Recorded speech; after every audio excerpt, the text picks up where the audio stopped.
जय Jhulelal. Uttar Pradesh Sindhi academy जे सहकार सां doctor Anita Bhatnagar Jain IAS जे कहाणियुनि जो लिखियलु किताबु दिल्लीअ जी बुलबुल मां वरितलु। कहाणी जो नालो आहे पंहिंजो विद्यालय। कुहू कुहू झंग जे सुञ में ही आवाज़ ॿुधंदे ई गिल्लो राणी ऐं संदसि दोस्त पोपू नेवले स्कूल लाइ दौड़णु शुरू कयो। कोयल मैम जे ॿिनि आवाज़नि जे 5 मिंटनि बाद असेंबली शुरू थी वेंदी हुई। पंहिंजो विद्यालय जे भवन जे पधर में सभु ॿार टेड़ी मेड़ी कतारनि में बीठा हुआ। मुन्नू बांदर मिठू चंतूअ जी पोतीअ खे छिके करे पाण खे समेटे विझे। गज्जू हाथी सभ जो ध्यानु छिकाइण लाइ पंहिंजी नंढड़ीअ सूंड खे हवा में हेॾां खां होॾां लहिराए सेल्फी वठी रहियो हो। मिक्की ऐं मिनी जाड़ा कुआ भाउ भेण हिक ॿिए सां मल विड़ी रहिया हुआ। कुहू सुप्रभात कोयल मैम जो आवाज़ ॿुधंदे ई सभु चुप थी विया। बुलबुल टीचर पंहिंजे जूड़े खे संभालींदे चयो, ॿारो अॼु जी असेंबली में असां सभई हिकु रांदि कंदासीं। इहो ॿुधी सभु ॿार ख़ुशि थी विया। सभ खां पहिरियों असां हिक ॿिए जे सुठाइनि जी पछाण कंदासीं। रिमझिम ॾेल यकदमि चयो, मुंहिंजी सुठाई आहे त मुंहिंजा खंभ सभ खां सुहिणा आहिनि ऐं मां सभ खां सुठो नृत्य कंदी आहियां। बुलबुल मैम खेसि टोकियो, न, जॾहिं असीं रुॻो पाण ते ध्यानु ॾींदा आहियूं त असांखे अहम थी वेंदो आहे। असीं ख़ुदि मतलबी थी वेंदा आहियूं। असांजी रांदि में जंहिंजे नाले जी पर्ची निकिरंदी उन जूं सुठायूं ॿुधाइणियूं पवंदियूं। हिक ॿिए जूं सुठायूं ॾिसण सां असांजे झंग समाज में यकमुश्ती ऐं प्रेम वधंदो। असां तरक़ी करे सघंदासीं।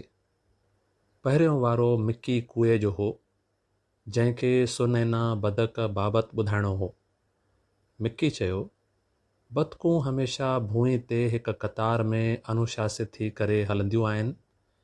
पाणीअ में पंहिंजे पेरनि सां तेज़ीअ सां पोरियो कंदियूं आहिनि, पर ॿाहिरि बिल्कुलु माठीणियूं नज़र ईंदियूं आहिनि।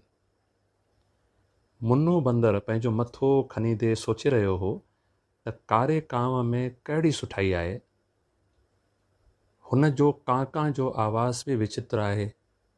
मुन्नूअ पारां का सुठाई न ॿुधाए सघण ते उहो रांदि खां ॿाहिरि थी वियो। हाणे गिल्लो राणीअ जो वारो हो। गिल्लो चयो, कांवनि में सुठी ॻाल्हि इहा आहे त हू खाधो ॾिसंदे ई सॾु ॾेई ॿियनि कांवनि खे सॾे वठंदा आहिनि।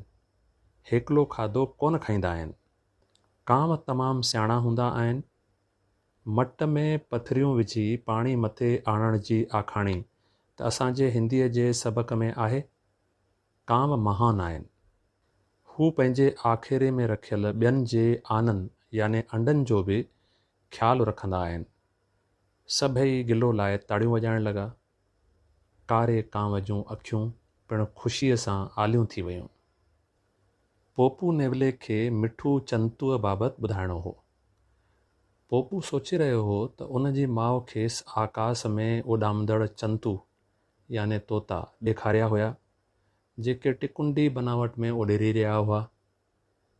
हर थोरीअ देरि में अॻियां वारो चंतू सभ खां पोयां हलियो वञे ऐं हू वारे वारे सां अॻिते उॾरनि। अॻियां उॾरण वारे चंतूअ जे खंभनि सां हवा जी जेका ताक़त पैदा थिए पई, उन सां पोइते उॾण वारे खे सहूलियत थिए ऐं हू सभु तमामु परे ताईं सवलाई सां उॾेरी वठनि। हुन इहा ई ॻाल्हि सभिनी खे ॿुधाई त सभई जवाबदारी खणनि त वॾो कमु बि हिक ॿिए जे सहकार सां सवलाई सां थी वेंदो आहे। बुलबुल ऐं कोयल मैम सभिनी खे हिक ॿिए लाइ ताड़ियूं वॼाइण लाइ चयो। गज्जू हाथीअ खे चयो त मोबाइल सां सेल्फी मतिलबु रुॻो पंहिंजी न, पर सभिनी दोस्तनि जी फ़ोटू वठि ऐं वरी मोबाइल जो इस्तेमालु स्कूल जे ॿाहिरि कजांइ। सभु ॿार मैम जे ॿिन्ही तरफ़ कतार में फ़ोटू लाइ बीह रहिया। जॾहिं चुनू चपरासीअ उन्हनि जी फ़ोटू वरिती त सभई हिक ॿिए जो हथु झले प्यार सां मुश्की रहिया हुआ। बुलबुल मैम बि ख़ुशि हुई। त पंहिंजो विद्यालय जी यकमुश्ती ऐं प्रेम जो उसूल ॿारनि खे सम्झ में अची वियो हो।